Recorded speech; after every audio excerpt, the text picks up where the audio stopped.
Hello and welcome to Lantern Lane Stories. Tonight's story is The Swans of Bruges.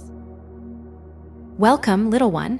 Tonight we travel far across the sea to a small old city in Belgium called Bruges. People say it sounds a bit like Bruges. It has stone bridges, slow brown canals, and a tall bell tower that hums every hour. The sky over Bruges is turning peach and pale lavender. The lamps along the water blink on, one at a time, like little warm fireflies. The cobblestones still hold a gentle daytime warmth. Somewhere, a baker is brushing flour from her white apron. Somewhere, a striped cat is curling up on a windowsill that smells of sun. Our story is about a girl named Anneke. She is 7 years old. She lives in a tall, thin house beside the canal, with green shutters and a small red door. Tonight, Anneke is walking with her grandmother. Her grandmother is called Oma Lina. Oma Lina knows every cobblestone, every bridge, and every old story. "Walk slowly with me, sweet one," said Oma Lina. "I will, Oma," said Anneke. The cool air smelled of fresh rye bread and slow river water. A church bell rang once, low and round, far away. They came to a small stone bridge. The stones were the color of toasted oats. Oma Lina leaned on the railing. Anneke peeked through the bars. Below them, the canal was smooth as a sleeping puddle. The water held the lamplight in long gold ribbons, and on the water there were swans, white swans, big and quiet, their necks curved like soft question marks. "Oma," whispered Anneke, "how many?" "There are many," said Oma Lina. "Some say 100, some say 101. One swan tucked its head under its wing. Another dipped its beak, and a tiny ring grew on the water, then a wider one, then it was gone." "They look like little boats," said Anneke. "Little boats with feathers," said Oma Lina, smiling. Anneke watched the long, soft necks bob and turn. The lamplight made each swan glow a quiet gold. "Why are there so many, Oma?" Oma Lina sat down on a cool stone bench. She patted the spot beside her.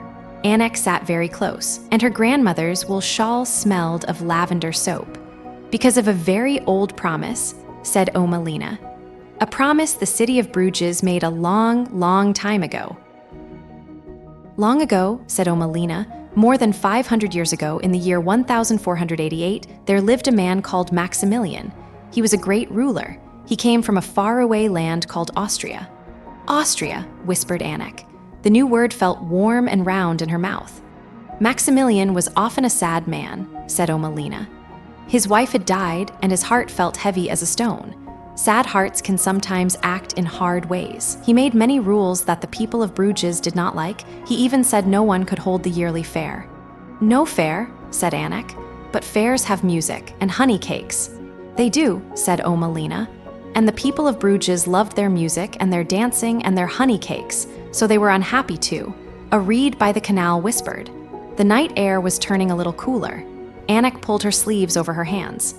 "Now, Maximilian had a best friend," said Oma Lina.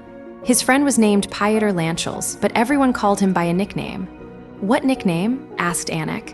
"Long neck," said Oma Lina. Anneke giggled into her sleeve. "Long neck?" "Yes, because he was tall and his neck was long and he held his chin up high. People teased him a little the way good friends do."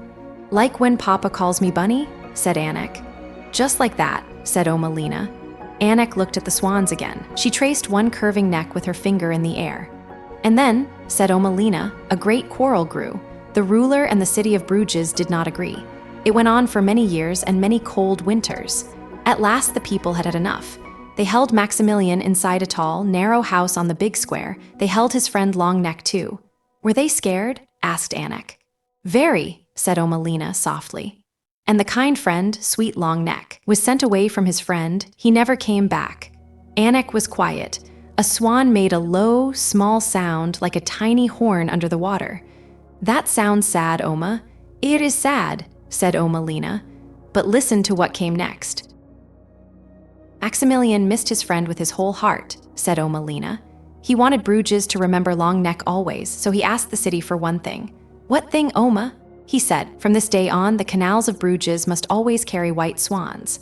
White swans with long necks, as many as 100, maybe 101. They must live here, year after year, in honor of my friend." Anneke turned and looked at the swans. They were drifting under the bridge now, one after another like little white moons sliding across a dark plate. "And did Bruges keep the promise?" she asked. Bruges kept the promise, said Oma Lina. From that day, more than 500 years ago, swans have lived on these waters. Spring, summer, autumn, winter. Babies are born. Grown swans bring them dry grass and warm reeds. The white feathers come and go, but the swans never leave.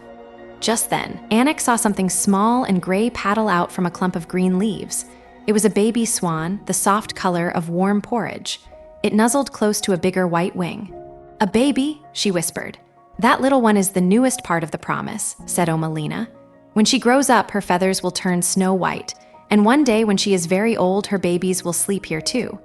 Anneke felt something warm in her chest, like soup on a cold day. "Oma," she said, "where is the tall house? The one where the quarrel ended?" "Right on the big square," said Oma Lina. "Its name is Craenenburg. It has many windows that look out over the cobblestones. People still walk past it every day. Some sit by its tall windows and drink warm cocoa with cinnamon on top. Can we see it tomorrow?" "Yes, sweet bunny. Tomorrow we will walk past Craenenburg. We will count the windows, and we will say a small, quiet hello to a friend named Long Neck." Anneke breathed in the cool, river-soft air. She felt the warm stone bench beneath her, and her grandmother's lavender shawl beside her, and the slow, sleepy turning of the canal. Oma Lina took Anneke's hand. Her hand was soft and a little wrinkly, like a folded napkin. They walked slowly back across the bridge. The water clucked just a little against the wet stone steps. A baker's window glowed orange and smelled of honey rolls.